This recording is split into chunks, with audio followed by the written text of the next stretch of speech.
Hey guys, welcome to this week's podcast episode. I've got a really special guest with me today, Rebecca Doring, and she helps wellness professionals get out of their own way, teach what they love, and live their purpose. Today's talk is going to be all about emotional freedom, healing from past traumas.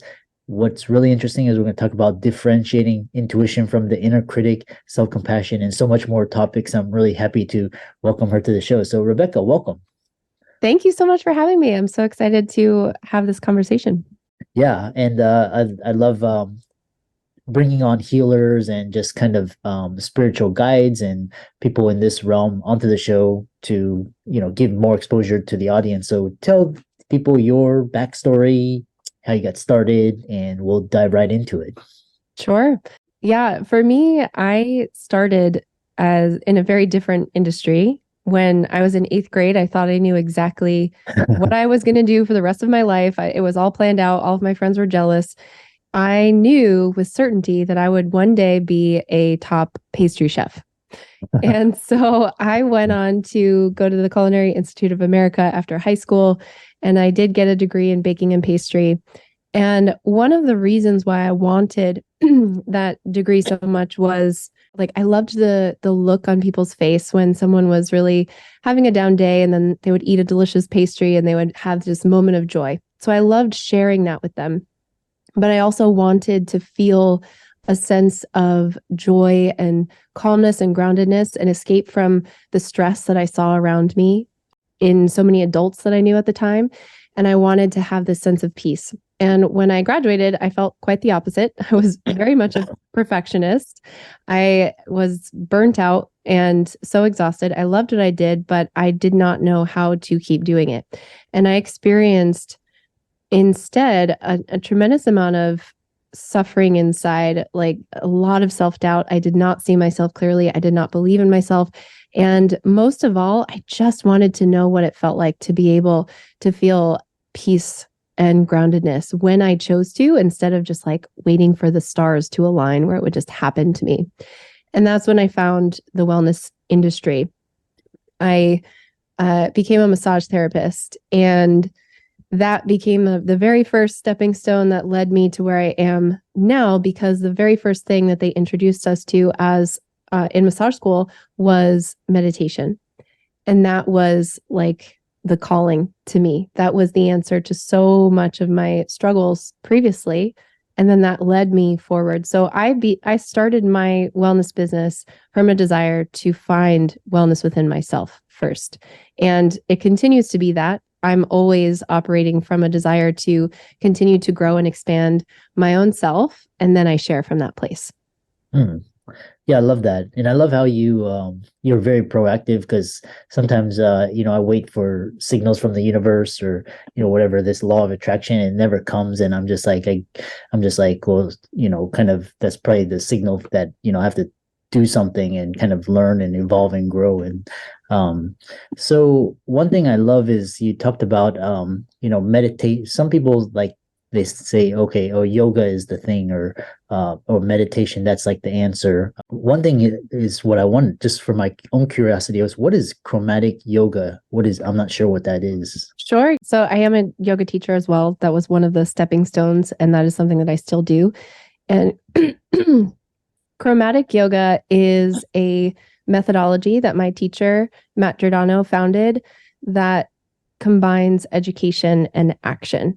So we basically, and that translates into everything I do in my business as well, that it's not about just like learning something or just doing something. It's about creating an experience through education and action. And we do this in the asana practice. We do this in the meditation practice. We do this in business, in translating those same ideals to being able to learn something, to step into law of attraction as well, but then also take action, and finding that balance of not taking it all on our shoulders and doing, and also a little bit of surrender as well, and learning and absorbing and implementing that information. Yeah. Yeah, really interesting. So kind of moving forward is this idea. So we talk about this kind of inner critic, and there's different components. There's like self-compassion, there's intuition, and so I'm really curious to kind of dissect the inner critic. First question is, how do you differentiate intuition from the inner critic?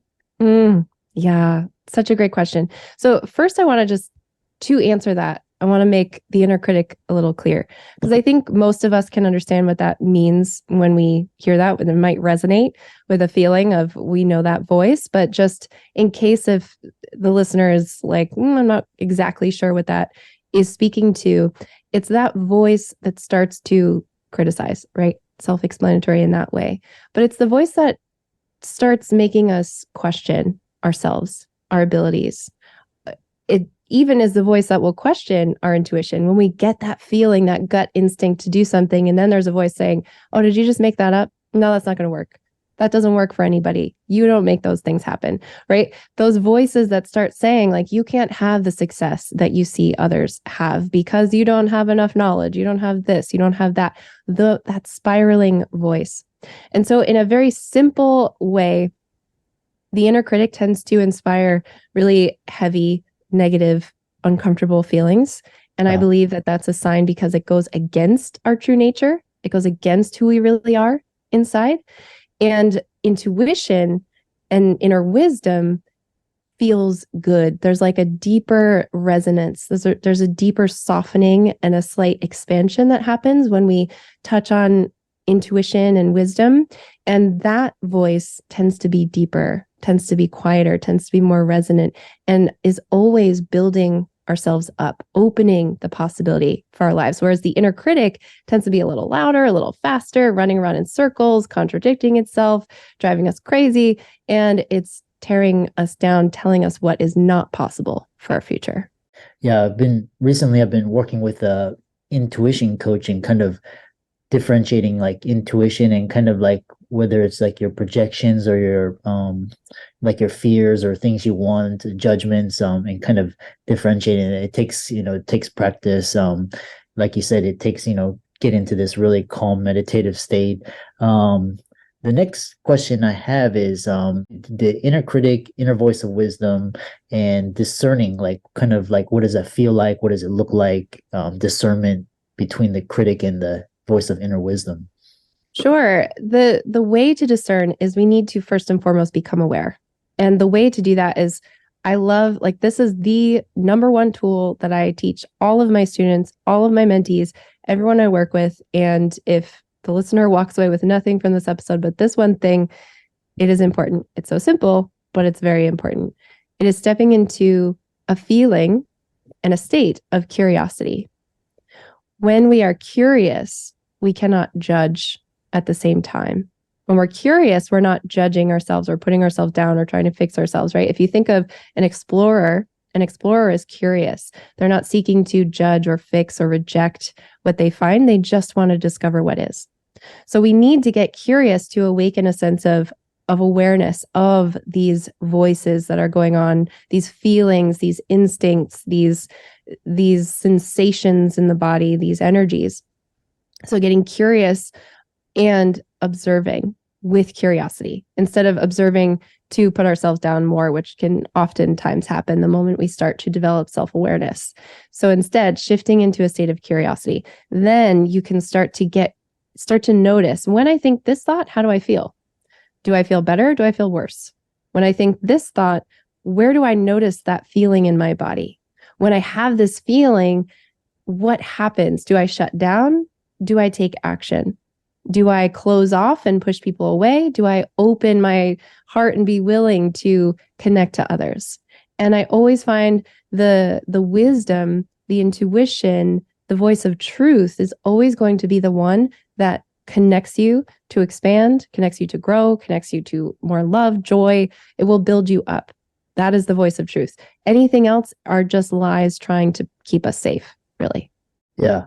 The other thing I commonly encounter is people think like intuition and listening to your guides or whatnot. They think that like doing that will achieve the particular outcome, but usually it's just kind of a guide. It's like a signpost, go this way. It's not necessarily that you're gonna succeed, or it's just kind of guiding you. Kind of talk about these when you're using your intuition and your inner critic is just like, it's not to get something. It's kind of just kind of to guide you.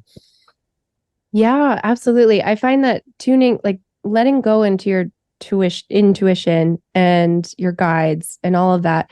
I think what's really happening is there's a sense of surrender, surrendering our control and trying to attach to the results, the success that we want, and then ride the emotional roller coaster that comes when we're not getting the results or the success that we want. And Yeah. instead, surrendering into trust, surrendering into what we can do now, surrendering into letting go of the things that we have no control over that we're trying to do, and let go of those to create some more ease in our bodies. Yeah. Yeah. The other thing is when we're discussing this inner critic, and a lot of people think the inner critic is sabotaging us or uh, kind of veers us off. But there's actually the inner critic actually has times when it protect us. So how do you recommend determining when the inner critic is protecting or sabotaging us? Yeah, this is a beautiful question because the answer, in my opinion, is that it's always trying to protect. Hmm. Protecting through sabotaging. It just does not know that. So basically, the inner critic is always from a place of deep sense of protection. It just right now, it believes that achieving your goal is unsafe. It believes that having the success that you want is unsafe. So it's going to try and do everything it can to stop you from doing that, including being really mean and trying to put you down, because that will stop you from going out there and risking emotional harm, risking something that it believes is life threatening. It knows that right now may be painful, may be frustrating, but we can survive this because we are. We don't know if expanding we can survive. We don't know if having success will be safe. We don't know. That's uncertain. So let's just stay here. Yeah. And so like kind of today's a really busy, chaotic world where, you've got social media, you got the TV, everything coming at you, people getting triggered. What are some practical everyday tips for managing the inner critic when it flares up? Yeah, absolutely. Well, I love to remember that it is ultimately from a place of care, even though it can be offering us a voice that seems the very opposite of care. But if I remember that, then what that does is that drops the beating ourselves up over beating ourselves up that can happen, right? That drops the criticizing ourselves for criticizing ourselves, and instead just lets that experience be there, recognizing that, wait a second, maybe there's nothing wrong with me that I'm thinking this way. Maybe Yeah. this is a sign that I have a normal human brain that's just trying to keep me safe. And now that I realize that, then I'm going to take this action anyway, because I see that having this success is worth it, or going after the success is worth it. And I know that deep down it is safe. It will be safe. It may be scary, but it will be safe. So in everyday little tips is, first and foremost, shift into curiosity. When you're stuck in a cycle of self-criticism, when you're stuck in a cycle of beating yourself up, shift into curiosity. Get curious about those thoughts themselves, and immediately you'll receive some relief, because it's almost as if when we're stuck in the cycle of a negative spiral, it's like we're immersed in a tumultuous river. We're getting tossed around by the rapids, hitting rocks. It's terrifying. It's awful. It's crazy. And if we try and stop that cycle, it would be like literally trying to stop the river from flowing. We could stand and hold up the water, and all that would do would just create a lot of exhaustion, a lot of it would be fruitless, and there would be more rapids. Instead, getting curious would be like pulling yourself out of the river and sitting on the riverbed and just observing the rapids. And then we have peace. We let ourselves be, and then this cycle has a chance to move beyond. Yeah. Yeah, I love that. So we're kind of nearing the end. We have a couple more minutes, and one thing I want to talk about is antidotes to inner critic. So first thing is you talk about, meditation and how specifically can it help, and then and also self-compassion. So kind of talk about how these two things can help, silence or quiet or manage the inner critic. Sure. Well, meditation essentially is the practice of getting curious. So meditation is the act of pulling yourself out of the river of life, of our all our thoughts, not just the inner critic, and sitting beside it and observing, and then experiencing the stress release that comes when we can just sit beside the river instead of being tossed around in it and Yeah. receive the peace, the space to see that you are not your thoughts, that you are not the inner critic, that this is just a voice. That's all it is. It's just a thought. Simultaneously, meditation will naturally release the, I like to call them knots. Being a previous massage therapist, it's like knots of the mind, these old patterns, these triggers that are within us. Meditation naturally releases those knots without us having to necessarily dredge them up, which is why you could have a very boring, mundane, even thought-filled, racing meditation session, and yet you get up and you feel better, like you feel lighter. And that's because your body was releasing stress and working on a knot, which was why it felt so busy, but you feel better on the other side. And then self-compassion is what I believe the antidote to the inner critic, because self-compassion is like Pema Chodron defines self-compassion as to suffer with. And I love to use the example of road rage, that if we're driving on the road and a car cuts us off, we don't see that as a human being with a story. We see that as somebody who, messed up our day. And so, of course, we're frustrated. Of course, we're mad. Of course, we're angry. How could they do that? But then if you were to understand later that that was a human being and they were in a life or death situation, and they cut us off for that reason, then we now have a choice to experience compassion for this person and release the anger, because we understand they are a human being to us and we can understand what is going on. And the same is true with our own selves, with our inner critics. That our inner critics, of course, we're going to be upset when we're stuck in our goals, when we're spiraling down in a negative thought loop, when we open up social media and we are playing the comparison game and we're sent into a dark place. Of course, we're going to be so frustrated by those patterns because they're interfering with our lives. But when we seek to understand what is really going on there, what is actually happening inside of ourselves, what's a little bit layer deeper, then all of a sudden we can experience relief, and we can understand that maybe this voice is just like a part of ourselves that needs to be heard, that needs some love, that needs some kindness. Maybe we need to just be heard from ourselves for once, be validated from ourselves for once, and then it has a chance to release. Yeah, I love that. And what a way to end it, such a peaceful, calming way. And how can people contact you, follow you, reach out to you for coaching, check out your products, etc.? Yeah, sure. I'm on Instagram all the time. I'm always sharing little quick tips and lots of tools on there. So definitely, if you're on Instagram, you can find me at Rebecca Doring Meditation. And please DM me. I love having conversations. I also have a guided meditation that is free, that you can download at deeprootedbliss.com/visualize. And that meditation will help you visualize your next level vision and kind of put you into the mindset, into the vibration, into it to help you navigate the inner critic and manifest, attract that vision. And then on my website in general, deeprootedbliss.com, you can find out I have a group coaching program for wellness professionals who want to achieve their next level goals and rise above imposter syndrome, finally do the things that they love. That's available. Plus, I have a monthly meditation membership, and I'm always doing workshops and classes. So you can find out all those things on my website. Yeah. And for all the audience out there, let's thank Rebecca for coming on and just talking about, emotional wellness, resiliency, silencing the inner critic. And be sure to check out her website, Deep Rooted Bliss, and get into the vibration and mindset of your vision so you can get unstuck and manifest your dreams and goals for 2024.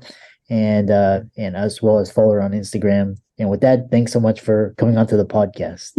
Thank you so much. And also, I forgot to mention, I have a podcast as well called Inner Critic Freedom. So if your listeners want to check that out, you can go ahead and find that anywhere.